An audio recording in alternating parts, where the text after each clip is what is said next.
नारायण श्रीमन्नारायण नारायण नारायण श्रीमन्नारायण नारायण नारायण श्रीमन्नारायण नारायण नारायण श्रीमन्नारायण नारायण नारायण। और श्री लक्ष्मी नारायण भगवान की जय।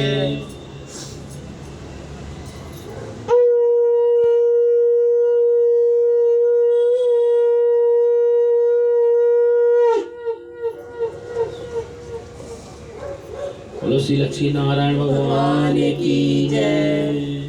कार्तिक महात्म की जय। कार्तिक महात्म का 27वां अध्याय। कहानी सुन लो। कहानी कह रही थी। हाँ सुन लो पहले। भगवान की जय। गणों ने कहा, विष्णुदास एक दिन भोजन तैयार करके भक्ति में तालीम था, कहीं वह कोई उसका भोजन चुरा कर ले गया, लेकिन वह संयोग काल था, आराधना हो सके और व्रत भंग न हो, इसके लिए उसने उस दिन दोबारा भोजन नहीं तैयार किया। और वह दोबारा भोजन नहीं तैयार किया। तब श्री नारद जी ने कहा कि हे राजन, इस तरह करते करते 7 दिन बीत गए और दूसरा भोजन चुराता था और वह भूखा रह जाता था। तब वह हैरान होकर के सोचने लगा कि यह तो बड़ी विचित्र घटना है कि न जाने कौन रोज मेरा भोजन चुरा करके ले जाता है। फिर भी इस देव स्थान को छोड़कर नहीं जाना चाहिए। अगर मैं भोजन बनाकर खा लेता हूँ तो देर हो जाएगी और पूजा छूट जाएगी। अतः मुझे भोजन बनाकर तुरंत खाना नहीं चाहिए। बिना भगवान को भोग लगाए वैष्णव में भोजन नहीं करना चाहिए। अगर 7 दिन बीत गया है तो 1 दिन और सही है, बिना भोजन के रह लेंगे। तो फिर आज 1 दिन और सही है। आज मैं भली भांति भोजन की रक्षा करूंगा और देखूंगा कि मेरा हर रोज भोजन कौन चुरा करके ले जाता है। इस तरह सोच करके विष्णुदास भोजन के पास ही छिप करके बैठ गया और उसने थोड़ी देर बाद देखा कि वहाँ एक चांडाल आया, जिसके शरीर अत्यंत दुर्बल था और उसके शरीर पर केवल चमड़ी ही चमड़ी दिखाई दे रही थी। और जब वह चांडाल भोजन चुराकर चल दिया तो विष्णुदास ने उसे पुकारा कि अरे भाई, रूखा भोजन करेगा क्या? उसमें तो घी भी नहीं लगा है, क्या करेगा? घी भी तो ले जा।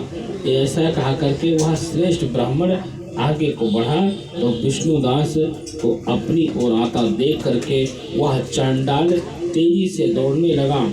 वह ब्राह्मण से डरने लगा और लेकिन निम्रता के कारण, उसके शरीर में न जान रहने के कारण दौड़ भी नहीं पाया।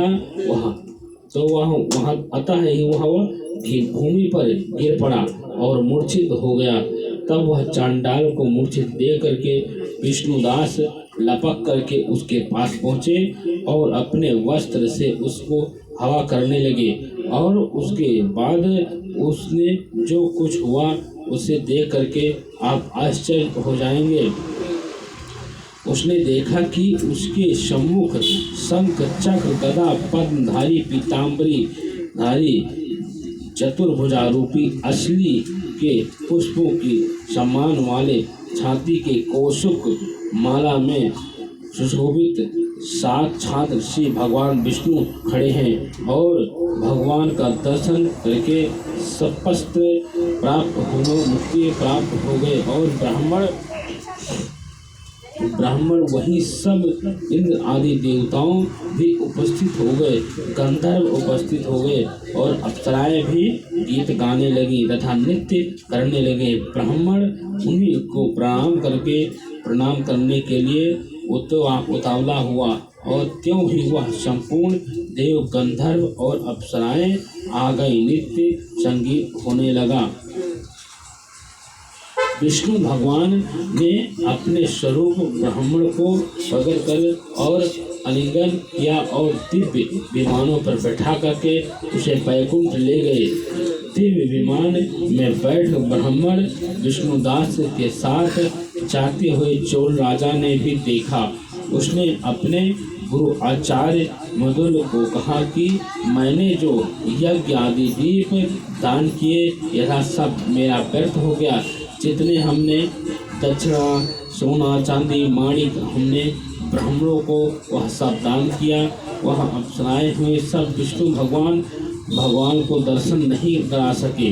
विष्णुदास ब्राह्मण के केवल श्रद्धा से भक्ति से उसके भावना प्रभाव से ही भगवान को पसंद कर लिया और हमने इतना सब कुछ दान किया फिर भी हमें दर्शन नहीं हुआ। इसलिए भक्ति ही सर्वोत्तम पेय है।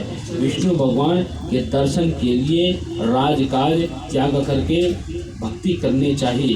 राजा के कोई पुत्र न होने के कारण उसने भांजे को राजगद्दी दे दी और अधिकारी सब बना दिया उसको, और आप खुद भगवान विष्णु की भक्ति करने के लिए बहुत काल तक भक्ति करने लगा। उसके बाद विष्णु ने चक्र नहीं दिए और फिर चक्र के साथ दर्शन नहीं दिए, फिर भी वह अग्नि कुंड में कूद गया।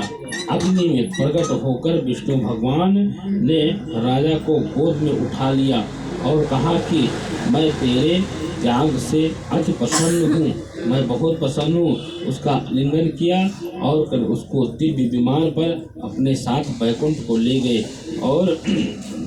भगवान विष्णु ने अपने सम्मान रूप वाले ब्राह्मण को पूर्णशिला और राजा चोल को सुशील नामक देकर के दोनों को अपना द्वारपाल बना लिया।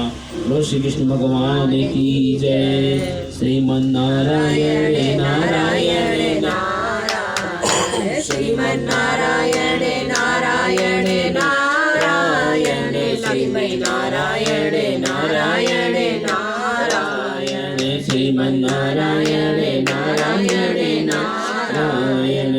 श्री लक्ष्मी नारायण भगवान की जय।